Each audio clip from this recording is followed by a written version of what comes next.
রহিমা প্রতিদিনের মতো বড় বাড়িতে কাজ করে বাড়িতে ফেরে।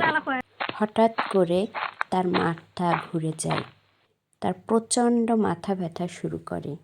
এই সময় তার মেয়ে রিনি তাকে ডাকতে থাকে, মা মা তোমার কি হয়েছে মা? চোখ খোলো মা, কথা বলো মা। রহিমার মেয়ে রিনি রহিমাকে তুলে বসায়, আর রিনি তার মাকে বলতে থাকে, মা কাল থেকে তোমায় আর বড় বাড়ি যেতে হবে না, তোমার সব কাজ আমি করব। এরপর রিনি তার মাকে ঔষধ খাওয়ায় এবং কিছু খাবার খেতে দেয়।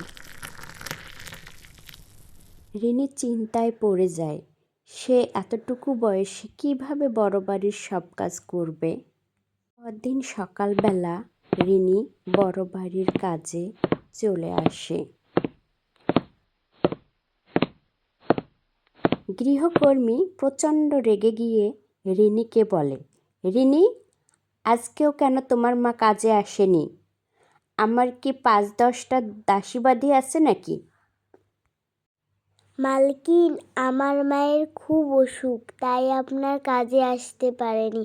আমি আপনার সব কাজ করে দিব।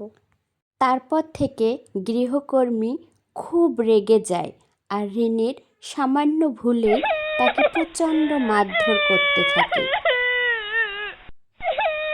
আমাকে মারবেন না মালকিন।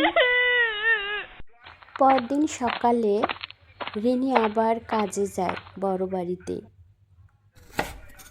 সে ঘর মুছতে থাকে, ঘর ঝাড়ু দিতে থাকে, তবুও তার মালকিনের মন গলাতে পারে না।